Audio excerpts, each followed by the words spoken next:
আজকের রেসিপি বেগুন বাহারি। বেগুন বাহারি বানানোর জন্য আমি 3টে মাঝারি সাইজের বেগুন নিয়েছি, আর বেগুনগুলো অবশ্যই ভালো করে ধুয়ে নিয়েছি। এবার বেগুনগুলো আমি কেটে নেব। দেখুন, একটা বেগুন আমি এইরকম লম্বালম্বি ভাবে অর্ধেক করে নিলাম। এবার আরো একটা প্রসেস আমি দেখাচ্ছি। বেগুনটাকে এইভাবে ছুরির সাহায্যে 4 ফালি করে নেব, তবে সম্পূর্ণ টুকরো করছি না, এইরকম বেগুনের অর্ধেকটা পর্যন্ত টুকরো করলাম। আর আরেকটা বেগুন আমি এইভাবে সম্পূর্ণ 4 ফালি করে নেব। ঠিক যেভাবে লম্বা লম্বা বেগুন ভাজা ভাজা হয়ে থাকে, ঠিক সেই রকমই 4টে ফালি করে নিচ্ছি। দেখুন, এই রান্নাটার জন্য বেগুন এই 3 রকম ভাবে ব্যবহার করা যেতে পারে। 3 রকম ভাবে আমি দেখিয়ে দিলাম, আপনাদের যেটা সুবিধা মনে হবে আপনারা কিন্তু সেই প্রসেসেই বেগুনটা এখানে ব্যবহার করতে পারেন। এবার একটা মশলা তৈরি করব। একটা পাত্রের মধ্যে নিচ্ছি 3 টেবিল চামচ পরিমাণে বেসন। এরই সাথে নিয়ে নেব হাফ চা চামচ লবণ বা স্বাদ মতো লবণ, 1/4 চা চামচ হলুদ গুঁড়ো আর 1/4 চা চামচ কাশ্মীরি লাল লঙ্কার গুঁড়ো। এই সমস্তটা একবার মিশিয়ে নিলাম। দিয়ে দিচ্ছি 2 টেবিল চামচ সর্ষের তেল। তবে প্রথমে আমি 1 চামচ দিয়েছিলাম, তারপর মিশিয়ে নেওয়ার পর আরো 1 চামচ দিয়ে দিলাম। কোনো রকম জলের ব্যবহার এতে একেবারে করব না। এবারেই নুন হলুদ বা মশলা মেশানো বেসনটা প্রত্যেকটা টুকরো করে রাখা বেগুনের গায়ে এইভাবে মাখিয়ে নেব। কোনো রকম জল এই জন্যই ব্যবহার করব না, কারণ যেহেতু এর মধ্যে লবণ রয়েছে, বেগুনের ওপর আমরা যখন এই মশলা বেসনটা মাখাচ্ছি, লবণ দেওয়ার কারণে বেগুন থেকে জল ছাড়বে, আর সেই জলেই কিন্তু মশলাটা সুন্দরভাবে বেগুনের গায়ে অ্যাটাচ হয়ে যাবে। 10 মিনিট রেখে দেবো এইভাবে। একটা মশলার পেস্ট বানিয়ে নেবো। একটা গ্রাইন্ডিং জারের মধ্যে 1 টেবিল চামচ কাজু বাদাম দিয়েছি, আর দিচ্ছি 1 টেবিল চামচ সাদা তিল। সাদা তিলের পরিবর্তে আপনারা চাইলে চাল মগজ বা মগজ দানা দিলাম। এরই সাথে 1 চা চামচ পোস্ত দিয়েছি। এবার এটা সম্পূর্ণ ড্রাই গ্রাইন্ড করে নিলাম, অর্থাৎ কোনো রকম জল বা দইয়ের ব্যবহার ছাড়া একবার গ্রাইন্ড করে নিয়েছি। এবার দিয়ে দিলাম 3 টেবিল চামচ নর্মাল টেম্পারেচারে থাকা টক দই। এটাকে আরো একবার গ্রাইন্ড করে নিচ্ছি। আমাদের হোয়াইট পেস্ট একদম তৈরি। আর এইভাবে যদি প্রথমে ড্রাই গ্রাইন্ড করে নেওয়া হয়, তাহলে মশলাটা একদম মিহি পেস্ট তৈরি হয়। অপরদিকে দেখুন, 10 মিনিট তো হয়ে গেছে। বেগুনের গায়ে মশলাটা কিন্তু খুব ভালোভাবে অ্যাটাচ হয়ে গেছে। একটা গ্যাস বার্নার অন করে নিলাম। এবার এই মশলা মাখিয়ে রাখা বেগুনটাকে খুব হালকা করে একটু ঝলসে নেব। দেখুন, বেগুন যেভাবে আমরা পুড়িয়ে নিই সেইভাবেই এই বেগুনটাকে একটু ঝলসে নিচ্ছি। তবে বেগুন চোখা বা বেগুন ভর্তার জন্য বেগুনটাকে যেমন 100% একদম পুড়িয়ে ফেলি, সেই রকম পোড়াবো না। 40 থেকে 45% এটাকে পুড়িয়ে নেব। আর একটা পাত্রের মধ্যে রাখছি, আর অবশ্যই এটাকে কভার করে রাখছি।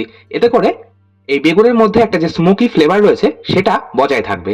এইভাবে সমস্ত বেগুন রেডি করে নিলাম। আর এই কাজটা করতে ম্যাক্সিমাম 2 থেকে 3 মিনিট সময় লাগবে। চলে যাচ্ছি মূল রান্নায়। কড়াইয়ের মধ্যে দিয়ে দিলাম 2 টেবিল চামচ সর্ষের তেল। রান্নাটা সর্ষের তেলেই হবে। কিছু গোটা মশলা ফোড়নে দেবো, যেমন একটা ফাটিয়ে নেওয়া তেজপাতা, 3টে ফাটিয়ে নেওয়া ছোট এলাচ, হাফ ইঞ্চি মতো দারচিনির টুকরো, আর 3 থেকে 4টে লবঙ্গ, আর হাফ চা চামচ 5 ফোড়ন। এবার এই গোটা মশলাগুলো আমি 15 থেকে 20 সেকেন্ড একটু নাড়াচাড়া করে ভেজে নিলাম। মশলা থেকে সুন্দর গন্ধ বেরোতে শুরু করলে দিয়ে দিলাম একটা মাঝারি সাইজের পেঁয়াজ। পেঁয়াজটাকে আমি কুচিয়ে রেখেছি। পেঁয়াজটা হালকা লালচে রং ধরলে দিয়ে দেবো 1 চা চামচ আদা রসুন বাটা আর হাফ চা চামচ কাঁচা লঙ্কা বাটা। ঝালটা অবশ্যই নিজেদের স্বাদ মতন ব্যবহার করবেন।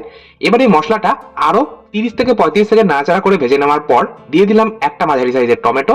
টমেটোটাকে আমি কুচিয়ে রেখেছি। কিছু গুঁড়ো মশলা দেবো, যেমন হাফ চা চামচ লবণ বা স্বাদ মতো লবণ, হাফ চা চামচ হলুদ গুঁড়ো, হাফ চা চামচ কাশ্মীরি লাল লঙ্কার গুঁড়ো। এতে কিন্তু ঝাল হয় না, এটা রঙের জন্য ব্যবহার করছি।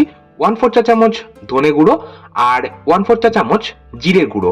খুব অতিরিক্ত পরিমাণে মশলার ব্যবহার এতে করার কিন্তু প্রয়োজন হয় না। খুব সামান্য, ম্যাক্সিমাম 3 থেকে 4 টেবিল চামচ মতন জল দিলাম। জল দেওয়ার কারণে মশলাটা নিচে লেগে পুড়ে যাবে না। এবার এই মশলাটা আমি কষিয়ে নেব, আর গ্যাসের ফ্লেমটাকে মিডিয়ামে রেখে মিনিট 3-4 সময় ধরে মশলাটা কষিয়ে নেব। দেখুন, টমেটো সম্পূর্ণ মেল্ট হয়ে গেছে বা টমেটো সম্পূর্ণ গলে গেছে, তার মানে মশলাটা আমাদের কষিয়ে নেওয়া হয়ে গেছে। দিয়ে দিচ্ছি পরিমাণ মতন গরম জল। আমি এখানে 2 কাপ গরম জল ব্যবহার করছি, আর রান্নায় অবশ্যই গরম জল ব্যবহার করলে টেস্টটা বেশি ভালো হয়। গ্যাসের ফ্লেমটাকে হাই ফ্লেমে করে নিলাম, আর এই গ্রেভিটাই একটা বয়েল আসা পর্যন্ত অপেক্ষা করব।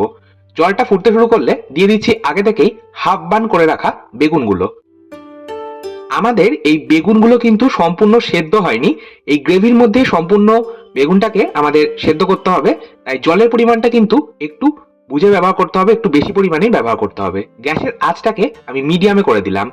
এটা কভার করে আমি 5 মিনিট বেগুনটাকে সম্পূর্ণ কুক করব এই গ্রেভির মধ্যেই।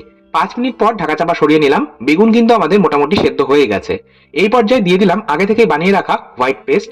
এই মশলার পেস্টটা কিন্তু আগেও ব্যবহার করা যেত, মানে মশলা কষিয়ে নেওয়ার সময়। তবে সেই সময় যদি ব্যবহার করা হতো তাহলে নিচে লেগে যাওয়ার সম্ভাবনা থাকতো, যেহেতু কাজু বাদাম বাটা রয়েছে। তাই এই পর্যায়ে ব্যবহার করতে হবে। আর সবশেষে দিয়ে দিলাম 1 মুঠো কুচিয়ে রাখা ধনেপাতা, এতে গন্ধটা ভীষণ ভালো হয়। 2টো চেরা কাঁচা লঙ্কা, এতে কিন্তু ঝাল হবে না, এই সময় কাঁচা লঙ্কা দিলে একটা সুন্দর গন্ধ বজায় থাকবে। আর দিয়ে দিলাম হাফ চা চামচ লবণ বা স্বাদ মতো লবণ। আর দিয়ে দিলাম 1 চা চামচ চিনি আর 1/4 চা চামচ গরম মশলার গুঁড়ো। আর এই রান্নায় অবশ্যই খুব সামান্য একটু চিনি দেবেন, চিনি দিলে টেস্টটা ব্যালেন্স হবে। সমস্তটা খুব হালকা হাতে একটু মিশিয়ে নিয়ে কভার করে দিলাম। আর এইভাবে ঢাকা চাপা দিয়ে লো ফ্লেমে মিনিট 2-3 একটু এটা কুক হতে দেবো, এতে করে গ্রেভিটাও বেশ ঘন হবে। আর সবশেষে ব্যবহার করা হোয়াইট মশলার কাঁচা গন্ধটাও কিন্তু চলে যাবে। এবার 3 মিনিট পর গ্যাসের আঁচ বন্ধ করে 5 মিনিট স্ট্যান্ডিং টাইমে রাখছি। আমাদের বেগুন বাহারি একদম তৈরি। রুটি, পরোটা বা ভাতের সাথে অসাধারণ লাগে। আজকের মতো এই পর্যন্তই, ধন্যবাদ।